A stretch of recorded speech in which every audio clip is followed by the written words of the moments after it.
হে আল্লাহ, একমাত্র আপনার কাছেই আমি আমার দুর্বলতার কথা জানাচ্ছি এবং একমাত্র আপনার কাছেই আমি আমার অভাবের কথা জানাচ্ছি এবং মানুষের নিকট আমার অসম্মানের কথা একমাত্র আপনাকেই বলছি।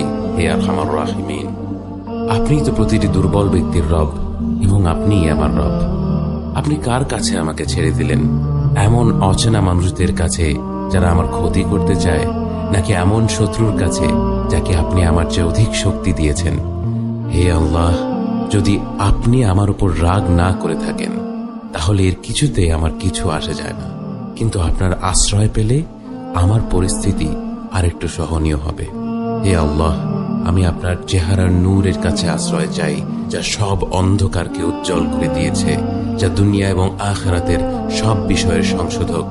আল্লাহ, আপনার রাগ এবং অসন্তুষ্টি থেকে আমি রেহাই চাই। আল্লাহ, এসব